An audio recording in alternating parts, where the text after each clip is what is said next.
There's a certain kind of person who, when the storm of criticism hits, instead of building a solid wall of defense, simply stands there, looks straight at the issue, calmly acknowledges it, and says three short words: "I have apologized." They do not bow their head out of fear. They do not tremble. They offer an apology with a strange calmness. You will notice that these people radiate a very different kind of energy, like solid rocks standing firm in the middle of a raging current.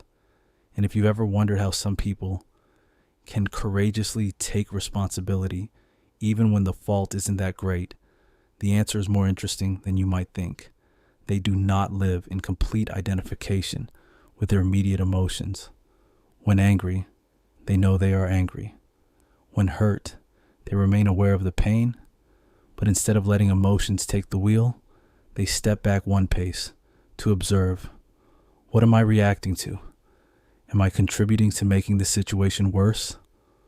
On the surface, you may seem gentle, less argumentative, less defensive. When conflict arises, they're often the first to pause, listen, recognize their share of responsibility, and speak it out loud. Many people look at you and think, this person must be too soft, but that is only the surface. In psychology, this is an expression of mature self-awareness, the ability to see oneself as a system in operation, rather than an image that needs protecting. A grounded person does not see the ego as untouchable. They see it as something adjustable, updatable, repairable. That is why they do not panic when they realize they are wrong. Being wrong, to them, does not equal having less value. Being wrong is simply information. Unlike the majority, these people do not enter conflict to protect the image of "I am right." They enter with the quieter question: where's this situation heading? Where am I standing within it? This is a very large difference. Most humans are driven by defensive instincts: denial, justification, blame, all to protect the ego. Those who can recognize their own mistakes early often possess a high level of self-awareness, the ability to observe themselves as an independent object rather than fully identifying with fleeting emotions. In psychology, this capacity is linked to two key concepts: emotional regulation and metacognition. Emotional regulation is the ability to regulate emotions, recognizing an emotion as it arises without reacting immediately. Metacognition is the ability to think about one's own thinking. Together, these two capacities create a very small but critically important pause, the pause between stimulus and response. It is within that pause that choice appears. When criticized, a person lacking emotional regulation reacts by reflex, arguing back, explaining, or counterattacking. Someone with better regulation pauses. They notice the discomfort happening in their body. They allow it to exist. Then they ask, which part of what was said is true? That question requires courage. In neuroscience, this process reflects the intervention of the prefrontal cortex, the area responsible for rational thinking, long-term evaluation, and behavioral control. Instead of letting the amygdala, the fear response center, dominate completely, these people allow reason to enter the dialogue. Admitting fault is not surrender. It is a deliberate decision. They quickly weigh the options. Where will continued arguing lead? Where will the relationship go? Is the cost of protecting the ego higher or lower than the cost of acknowledging one's mistake? That is why their apologies often feel different. They are not rushed, not panicked, not self-punishing. They are informational. This part, I did not do correctly. In aviation, when an incident occurs, the first thing to examine is the black box. People who know how to admit mistakes in personal life operate with a similar logic. They carry what could be called black box thinking. They open their own black box to see what truly happened, extract the data, identify where things went wrong, decide what needs adjusting next time. Of course, this ability does not appear naturally. It is often formed through lived experience, having been wrong, having lost, having seen that the cost of stubbornness is far greater than the cost of a timely admission. Over time, they develop a practical and clear-headed mindset, Protecting relationships matters more than protecting a temporary self-image. Wrong, then fix it. Clear, then say it. Finished, then move on. Recognizing mistakes is a higher form of control. Control over oneself. Lying and covering up consume enormous mental energy. You have to remember what you lied about and to whom. Meanwhile, these people are absolutely free from the judgment of others. That is what sets them apart. While many live in a defensive state, these people live in an open one. They do not need to constantly prove themselves right, so they place no pressure on others. Being around them, people feel able to breathe, safer, less tense. That is why they are often loved, not because they are always right, but because they allow others to be wrong. Not because they are superior, but because they never make anyone feel smaller by being near them. At work, they are often trusted. In relationships, they are often the ones people turn to when conflict arises. Their lives overall feel lighter, less drama, fewer cycles of repeated conflict. The core difference lies here. They do not place the ego at the center of every interaction. They place clarity there. And that clarity, quite naturally, makes them the kind of people others want to be around. Because of their ability to recognize their own mistakes, these people create a very different kind of presence in relationships. They do not force others into a defensive stance. No one needs to prepare arguments in advance before speaking with them. No one worries that a small misstep will be blown into a major conflict. Around them, conflict has a place to land.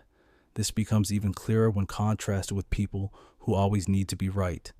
In the same situation, one side is willing to pause and examine their responsibility. The other continues to push the issue further through explanations, justifications, or confrontational silence. Not because the latter is bad, but because they lack the ability to lower the ego at the right moment. And that difference, though subtle, determines the entire atmosphere of the relationship. The weak must always tense themselves, wear armor, bristle like a hedgehog, because they fear attack. Those who can admit fault are like water. Water is soft, formless, and therefore cannot be broken. People who can recognize their mistakes shine in a very natural way. They do not need to impress. They do not need dominance. They are trusted because when things happen, they do not turn everything into a battlefield. They do not make others feel small, stupid, or guilty simply for voicing an opinion. That sense of safety makes people want to stay close, to collaborate, to maintain long-term connection. As someone who consistently sees your own shortcomings, you tend to recognize your mistakes before others even point them out. Not because you are always wrong, but because you are accustomed to reflecting on your own behavior. When conflict arises, the first question in your mind is rarely, who is right, but how did I contribute to this? These people often clearly see the consequences of stubbornness in others. They witness relationships eroded simply because no one is willing to step back. Repeated arguments with the same script. Defense, justification, blame, then distance. Those images create a very clear inner map. I don't want to become like that. At some point, a clear-minded person realizes that life does not operate on absolute fairness.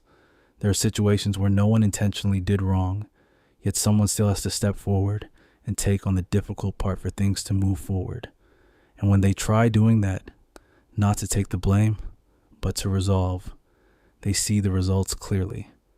Tension decreases, relationships are saved, knots are untied. It should also be said clearly, not everyone who can admit fault grew up in a difficult environment. Many develop this capacity in healthy relationships where admitting mistakes is not punished. There, apologizing does not equal being diminished. It is seen as a normal act of a mature adult. Such environments allow the ego to remain flexible without needing defense. What they all share is not circumstance, but a learning attitude. When facing mistakes, they do not rush to avoid them. They become curious. They ask, what did I learn from this? And that question, repeated often enough, shapes a very different kind of personality.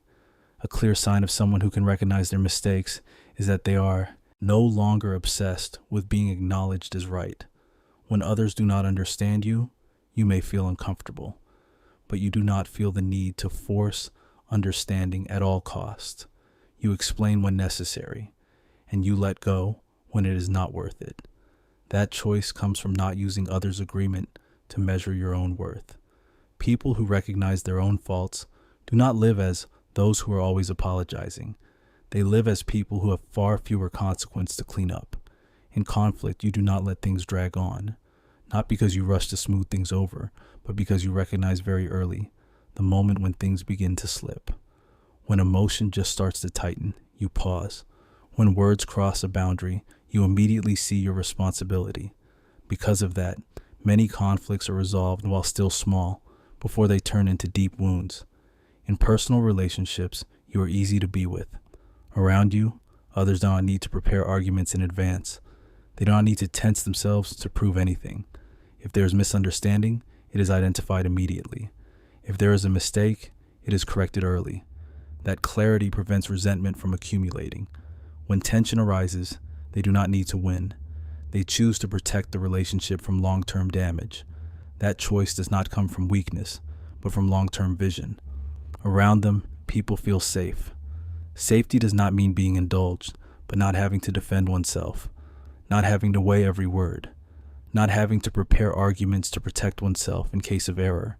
The other person knows that if they say something wrong or do something imperfectly, it will be treated as a problem to be solved, not evidence to be used against them.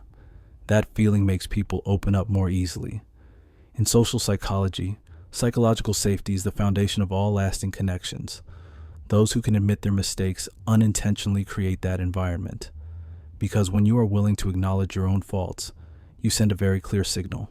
Here, being wrong does not mean being diminished. Once they acknowledge their own mistakes, they also do not keep others' mistakes for later use. No grudges, no reminders.